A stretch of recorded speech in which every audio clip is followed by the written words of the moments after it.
just like our other great sponsor, Harvest Road. Next up we have Ben Dwyer from Harvest Road. He's been shaping businesses and people with the Australian agricultural industry for more than 30 years. For the last 2 years, he's been the Chief Operating Officer of Agribusiness with Harvest Road. He was previously CEO with Australian Cattle and Beef Holdings, and prior to that, Chief Operating Officer and General Manager with Australian Country Choice. He's also a graduate of RCS and Holistic Management, and he attended Longreach Pastoral College.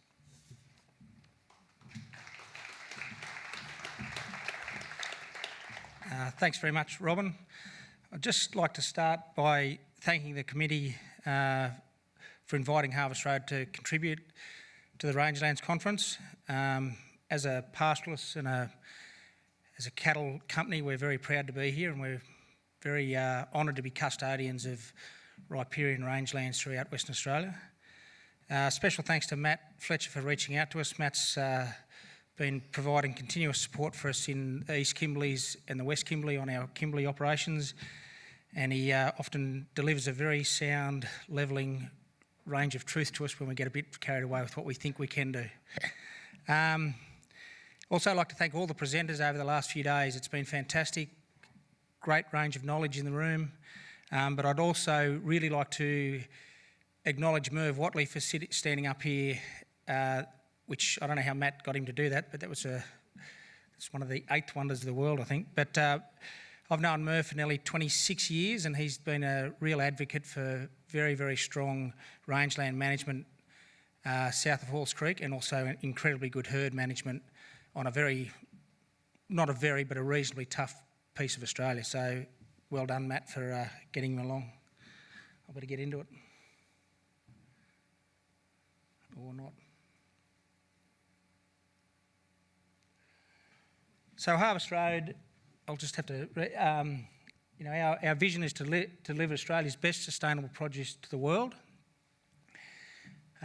We have a real focus in WA, so we only have assets in WA at this stage. A 6th generation of agricultural heritage and a deep commitment to sustainability. Using innovative technology and methods to produce the highest quality food products. Providing ethical, sustainable, market-leading agricultural food representative of the best Australia has to offer. Encompasses the Harvey Beef brand and the Lewin Coast brand. So we're on the land and the sea. Why are we here? We would like to promote a collaborative approach to sustainable and regenerative agriculture and rangeland management. To work together with other producers, science and research groups, our community and government regulators, and to share knowledge for improved sustainable productivity across the pastoral industry. A little bit about Harvest Road. We're an integrated beef supply chain, cattle and beef supply chain. We have 6 extensive pastoral lease aggregations totalling 2.7 million hectares. We have 3 intensive farming aggregations of 24,000 hectares in the south. We have a 20,000 head feedlot north-east of Perth. We adjust cattle on other properties. We manage livestock properties on behalf of non-agricultural owners. We have a bull breeding unit in the East Pilbara where we're breeding tropically adapted Bos Taurus cattle with focus on fertility and high eating quality index for consumption. We breed stock horses. We have a strong belief that horses are the best way to manage our herd throughout the full supply chain. We also believe it's a great way to train young people about livestock and themselves. We have an irrigated hay production business on one of our remote stations, and that is purely for fodder production for our own use. We also have a developing irrigated horticulture business at Carnarvon where we grow mangoes, sweet potatoes and agave for the production of tequila, which will keep us all sane as we get older. So what's a vertically integrated supply chain? Paddock to plate, or F to F. The second F's fork, you can work out what the first one is. Breeding, so we breed where we believe is the best use of land within the aggregation that we've got. We background where we believe we can get the most kilos at the shortest point of time so we can produce the animal ready for feedlotting at the youngest possible stage and with the less dentition. We then have a processing plant down at Harvey in the south of Perth, where we process our own cattle but many other cattle in the state. We're the largest processor in WA, beef processor. We have a marketing arm, and then we also measure and manage customer satisfaction on the product that we produce. So we've tried to, over the last sort of 15 years, optimise the potential of WA growing region. So we believe we've chosen some of the best areas to produce beef and cattle within the state. So we have a property in the East Kimberleys, property in the Central West Kimberley, 3 properties in the Eastern Pilbara, one property in the Eastern Pilbara, 3 properties in the Western Pilbara and Gascoyne, and 3 farms north of Perth, and then Harvey Beef down in the south. We utilise the Kimberley properties and the East Pilbara property for breeding. We utilise the West Pilbara and Gascoyne properties for extensive backgrounding of cattle and cull cow finishing. Our intensive backgrounding in the south is where we procure a lot of cattle from the Pilbara and move them down there to try and, or not try to value add them pre-going into the feedlot. Feeding facility is predominantly set up for a 100-day feeding program. So it's a 20,000 head. We do 3 turns basically in a year, so we can produce 60,000 head of grain-fed cattle in 1 year back into Harvey Beef. Process at Harvey Beef, and then we procure cattle throughout the entire state, and they either come into our backgrounding or feeding facility or direct slaughter. So we've got a pretty big focus in our breeding businesses to maximise our reproductive rate. In short, we want to have more beef for lesser adult equivalents in our business. Have a real focus on removing any redundant females out of the herd or anything that doesn't suit the integrated supply chain. As we're developing our financial management systems and our people, we're starting to run gross margins on every individual animal, or we do it per AE or per hectare of land managed across the whole supply chain. We've started to segregate our herd into our calving groups. We have a focus from an animal welfare perspective to brand calves back onto their mother, so we don't believe in branding weaners. Every calf comes in with mum. We process it, do all the surgical procedures, use 2 forms of pain relief on all our calves. We turn them back out with their mother, and then when the time's right for weaning, we'll then muster them back in. So by the time we've weaned those calves, they've had at least 2 intensive handling experiences with their mother, so we like to use the maternal capabilities of the breeding female to start training the young cattle, and, which gets the weaners nice and quiet for us to put them back through the supply chain or back into the breeding herd. Use pregnancy testing on every female that we own, and generally we can preg test cows up to 3 times in a year to make sure that they are still in their right window of calving, or to confirm that they are redundant to the business, and we push them back down through the supply chain. If anything goes south, you know where it's going. It's not coming back. We manage nutrition very tightly within the supply chain, and we do use supplementation, particularly in our northern properties, and we utilise urea heavily to try and get the rumen stimulated during the dry season or the non-productive growing season. As I said before, heifer management and early joining, so we try and yearling join as many heifers within the herd as we can each year. If we miss a season and the growth isn't there, then we'll get rid of those heifers through the supply chain to try and maintain ground cover throughout the pastoral and rangelands areas. Timely branding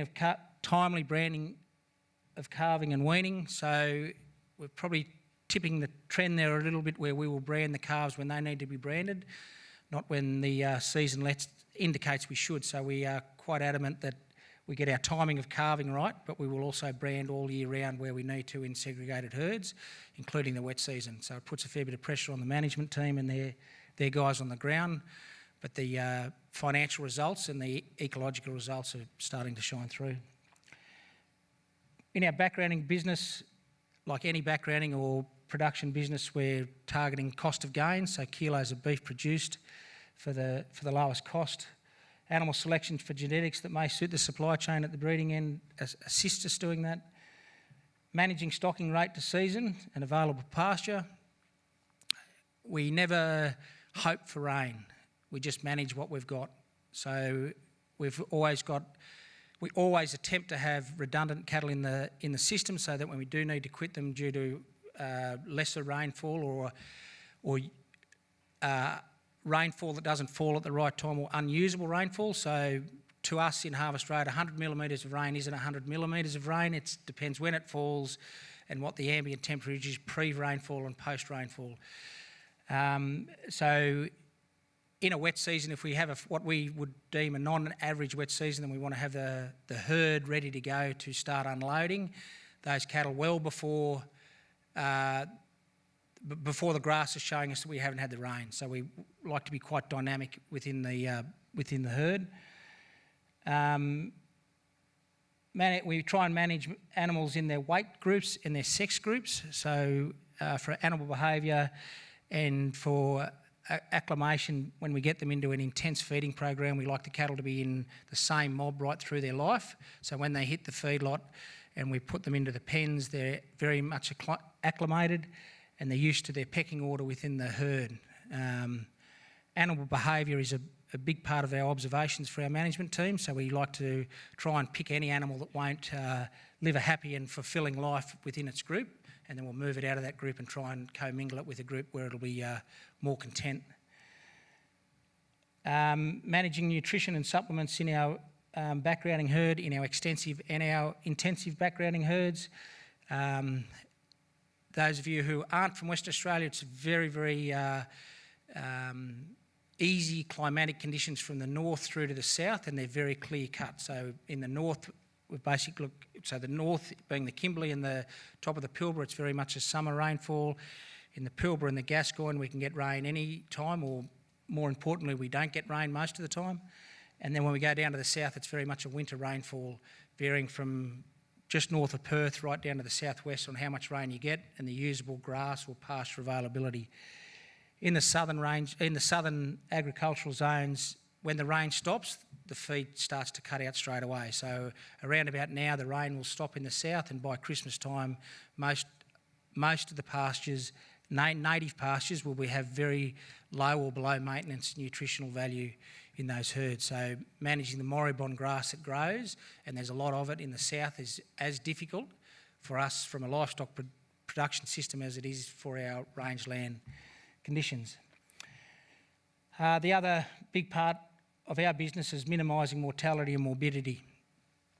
When I first started in the beef industry some time ago, I think a cow was worth $250 a head. Well, we're up to an average herd value for a breeding cow of $1,500 over a steady state. So when I first started in the industry, mortality seemed to be a natural thing, and it was quite accepted. In our business, it's not accepted.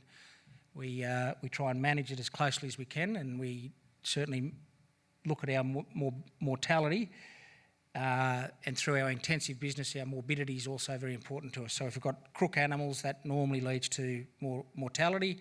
So from an animal health perspective, the management team are very in tune with what's happening with their animals at different stages of their growth.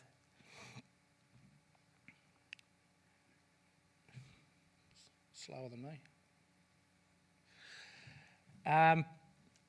So planned regeneration of damaged rangelands. Harvest Road, we seem to have been able to pick up most or some of the worst damaged rangelands throughout the pastoral lease areas in Western Australia. That wasn't by fluke, and it was somewhat by design by the owners with their focus on regenerating the the pastoral or riparian zones in the state. We're committed to regenerating the rangelands that have been damaged by historic overgrazing. So in our southern leases in the Gascoyne and the Pilbara, a lot of damage from overgrazing and overstocking with sheep historically, and then continued on when those properties changed from sheep to cattle. And in our Kimberley operation, very much from overgrazing cattle and uncontrolled herds of not only cattle but donkeys and in some cases horses.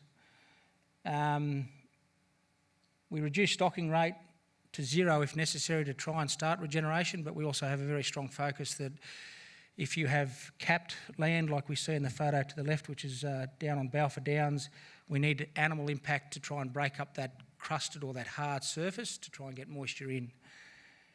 As we progress through our journey in the state, we will also look at doing other methods once we can reach alignment with our government counterparts on mechanical intervention and also trying to get anything growing. So from our perspective and from a rangeland perspective, we don't really care at the initial stages what grows, just so long as we've got something growing on those bare areas and we try and get some biodiversity started.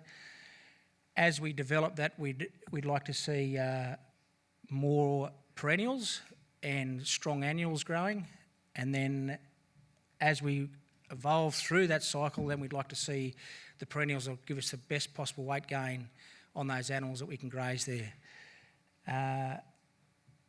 We use fencing and water management where possible. So in a lot of the places that we manage now, we're reinstating fences that were there historically, or we're building new fences, trying to fence to rangeland types and conditions. And we use water intensively for moving stock around and spreading our animals out throughout the properties. We have a big focus on our holding paddocks and our horse paddocks. So probably showing my age here a bit, where I believe you need to lock your holding paddocks and your horse paddocks up every year, and that for us it's just like a nursery for the seeding. So we talk within the business and within the community about the holding paddock effect, and I think you'll all be aware that we can whack cattle in a holding paddock, we can get it down to phase 1, we spell it over the wet, and then all of a sudden we've got this beautiful developing pasture growing in there. So we're not shy of grazing country, but we're also not shy of spelling it and letting it come back to seed and resting it.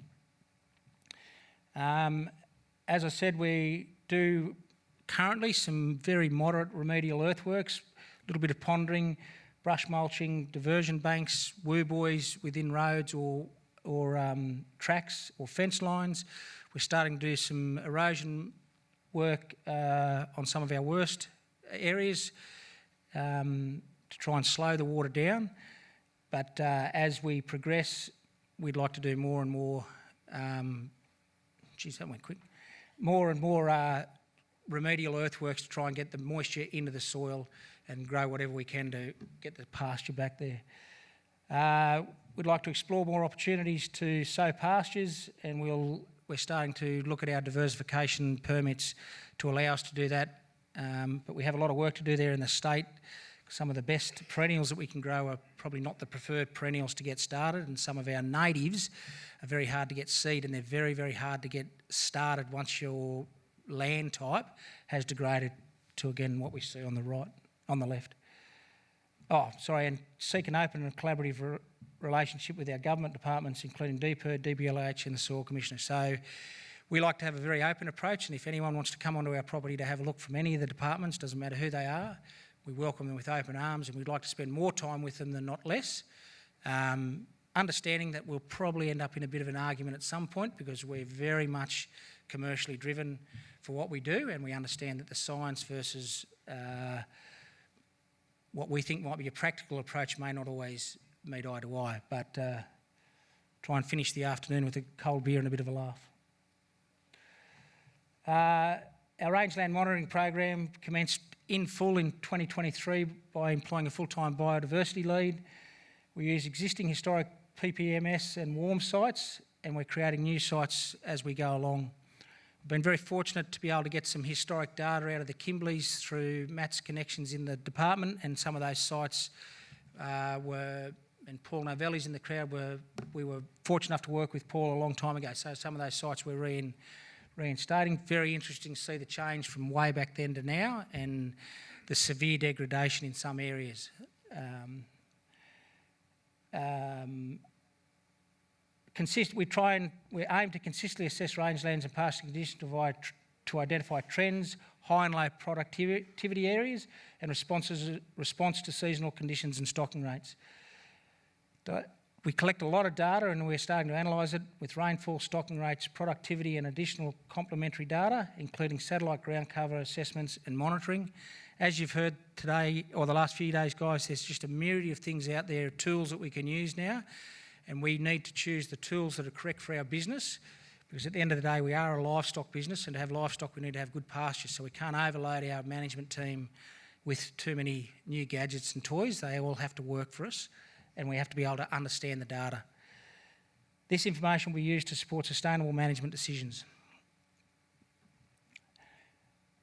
Internal observations to date, grassland and shrubland site assessment methods are different, so not always comparable between properties. E.g. poor in the Kimberleys versus poor in the Gascoyne are very different states.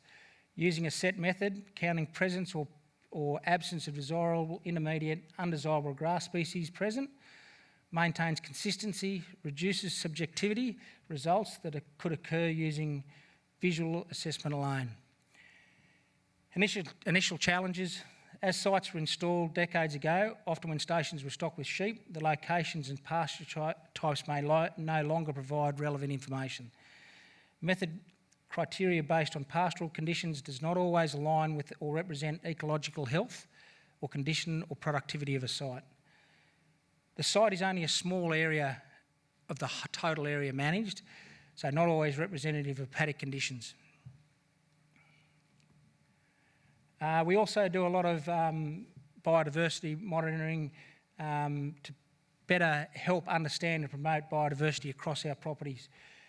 Baseline fauna monitoring, so we have diverse habitats and ecosystems throughout the areas where we operate, not only in the rangelands but in our southern areas. Our aim is to better understand the array of species and extent of native fauna. We have motion sensor camera traps set to undertake baseline inventory fauna surveys. Surveys will also provide useful information regarding invasive species present. We also have a big focus on feral animals, so donkeys and horses or anything that can, and pigs that can damage our environment, particularly in the arid rangeland areas. We have a real drive to eliminate those out of the ecosystem. Mapping of declared invasive and productivity relevant weed infestations, we've started to do that, and we'll start to eradicate those weed infestations based on their level of significance and importance, and developing property-specific management and control programs. So each of our big pastoral leases, we want to split it up so we understand exactly where the productive land types are and where the non-productive land types are, and then manage accordingly. That's me. Thank you very much.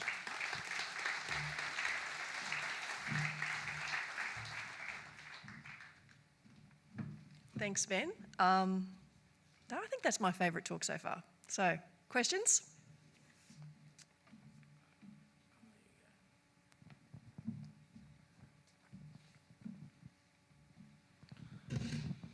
Don Burnside, thanks very much, Ben. That was very interesting. There's been a bit of a discussion about the relationship between dingoes and cattle operations through the conference. What's your approach to dingo management on the stations? My response is probably going to be a little bit controversial because we actually produce calves, and dingo is a pack animal.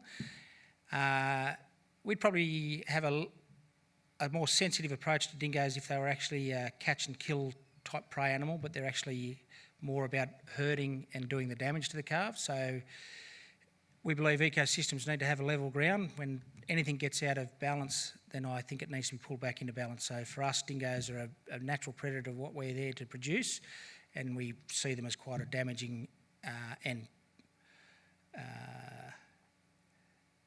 to the calves that get produced. So we would try and eliminate dingoes to the degree where they're manageable.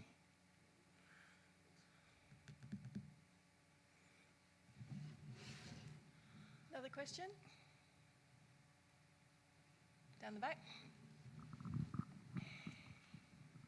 Yeah, James Wright from Paru Partial down South Australia. Thanks for your presentation. With regards to the productivity and all of your reproduction and everything like that, have you considered looking at some of the carbon methodologies that you could allow you to sort of earn some credits from your reduced emissions with your cow herd up north, bringing them off and getting rid of them early? It's a great question, and the short answer is yes. The long answer is our focus is on building biodiversity to try and improve the rangelands, and if at some point when the methodologies around carbon trading and everything else are a bit more understood and probably not such a snake oil area to be in, then we hope to be in a position to be able to capitalise on that, but where our focus is more on building biodiversity and repairing the rangelands. So very much a strong focus on, and obviously for our parent company or owner, decarb and emissions are very strong or part of our ethos, but we're not focusing on carbon trading at this stage until the methodology and trading rules are a bit more known. Ben, Dave Phelps, JCU. Great talk, thank you. Just wondering how important is provenance and also, I guess, proof of the provenance and the story to your marketing along that vertically integrated supply chain? Oh, I think it's incredibly important to us. I think as the connection from the consumer to where the food's grown, disconnect is widening, and it is globally, it certainly is in Australia, then I think it's very important for us to be able to track through the supply chain where the provenance is from, where that food and fibre is produced. And I think as Australia needs to, and we do focus on middle class and upper class globally, then they will have a desire to know that the animal or the fibre or grains are produced ethically. So it's very important to us that we know every step of the way and that we have a history behind us that shows us that we've actually been very good land custodians in the areas that we're very fortunate to be able to live and manage while we're about. So it's huge for us. Okay, we've got time for one more. I think Brad had a question. Do you still have a question, Brad? Oh, okay, yep. Oh, g'day. My name's Chris. I work with Rangelands NRM. I do a lot of work with mob trying to protect country for a variety of things, including native species. And given we're in Broome and 2 years away, 2 wet seasons from cane toads coming to this town, there's been recent talk of creating a barrier for cane toad getting into the Pilbara. I'm wondering whether you're thinking about the impacts of that kind of an animal coming into the Pilbara and to some of your country. Look, that's a great question, and I'll probably answer it by being a bit of a smart ass, but you probably need to talk to Donald and see if he can build the wall, because I've been across all of the top end of Australia, started in the East Coast and ended up in the West 22 years ago, and I've come back. And that cane toad has beaten every possible barrier that it can to get across here. I was going to ask Phil about the virtual fencing. Cane toads and pigs, they're hard to keep a collar on. They slip the collar. But I think evolution will help us there. So in North Queensland and the Gulf of Carpentaria, when cane toads hit there 30 odd years ago, they wiped out many species or didn't wipe them out, but diminished them to nearly the point of extinction, and those animals have learned over 30 years to live with the cane toad. So we're now seeing more snakes, more goannas, more crows, birds that were eating those cane toads and dying back in there. So I think we've as humans, we've created that as a biological solution to a problem, and we've created a bigger ecological problem, but it's just a series of time. But I honestly, the East Pilbara, being the very East Pilbara, you might keep them out of there because it's desert, but I think it's just something that it's going to evolve through the state, and we'll see it change, and is there an opportunity to maybe bring some of those snakes and whatnot from the areas where they've learnt or evolved to deal with cane toads back into these areas where they're hitting? I don't know, but it'd be certainly something to consider. There's plenty of guys here from North Queensland that can tell you what it was like 20 or 30 years ago when they first took over in those fragile riparian zones in the Gulf, and it's incredible how that ecology's changed, and the animals have learnt to deal with the cane toads. Excellent, hopeful finish. So I'd like you to put your hands together again for Ben. Thanks very much. So Ben will be here at morning tea if you want to follow up with questions, and that's your last chance. But if you can't get enough of Ben, the good news is that you can find more of him on an episode of an Apple podcast, Humans of Agriculture.